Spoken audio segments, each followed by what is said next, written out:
കേരള സ്റ്റൈലിൽ നല്ല നാടൻ മട്ടൻ കറി റെസിപ്പിയാണ് ഈ വീഡിയോയിലുള്ളത്. 1 കിലോ ഇറച്ചിക്ക് 30 ചെറിയ ഉള്ളിയാണ് എടുത്തേക്കുന്നത്. 2 വെളുത്തുള്ളി മുഴുവനായിട്ട് പൊളിച്ചത്, 6 പച്ചമുളക്, 1 ഇഞ്ചി, 1 നാരങ്ങ, 3 സവാള, ഇതൊരെണ്ണം 2ആയിട്ട് മുറിച്ചതാണ്, 2 സ്പൂൺ കുരുമുളക് പൊടി, 1 കറുവാപ്പട്ട.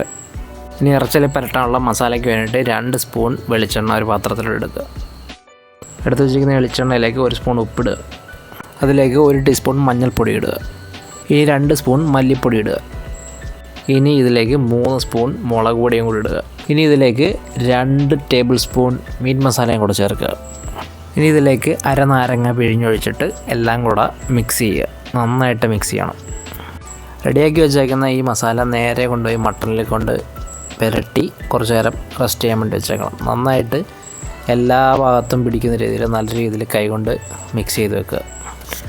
നന്നായിട്ട് ഇളക്കി മിക്സ് ചെയ്തതിന് ശേഷം അതൊരു കുക്കറിലേക്ക് മാറ്റി 4 വിസിലടിക്കുന്ന രീതിയിൽ സെറ്റ് ചെയ്യുക. ആദ്യത്തെ വിസിൽ ഹൈ ഫ്ലെയിമിലും ബാക്കി 3 വിസിൽ ലോ ഫ്ലെയിമിലും. 3 വിസിലില്ല കുറച്ചുകൂടെ വേവ് കുറവ് മതി എന്നുണ്ടെങ്കിൽ 2 വിസിൽ ലോ ഫ്ലെയിമിലും വേവിക്കുക. അത് കുക്കറിലിരുന്ന് വേകുന്ന സമയത്ത് ഉരുളിയിൽ കുറച്ച് വെളിച്ചെണ്ണ എടുത്ത് കുറച്ച് കറിവേപ്പില ഇട്ട് നമുക്കൊന്ന് മൂപ്പിക്കാം. അതിനിടയ്ക്ക് നമ്മൾ ആദ്യം എടുത്ത് വെച്ചിരിക്കുന്ന വെളുത്തുള്ളി, സവാള, ഇഞ്ചി എല്ലാം ഒന്ന് അരിഞ്ഞ് ചെറുതാക്കി വെക്കുക. അരിഞ്ഞ് വെച്ച ഈ ഐറ്റംസ് എല്ലാം കൂടെ നമ്മൾ ചൂടായ ഉരുളിയിലേക്ക് ഇട്ട് കൊടുത്ത് നല്ലപോലെ ഇളക്കി കൊടുക്കുക.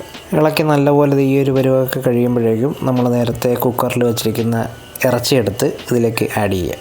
വെള്ളം ആവശ്യമുണ്ടെന്ന് തോന്നുവാണെങ്കിൽ മാത്രം ആഡ് ചെയ്താൽ മതി. കാരണം കുക്കറിലേക്ക് ഇറച്ചിട്ട് വേവിക്കുമ്പോൾ തന്നെ ഇറച്ചിയിൽ നിന്ന് തന്നെ വെള്ളം ഇറങ്ങി വരും.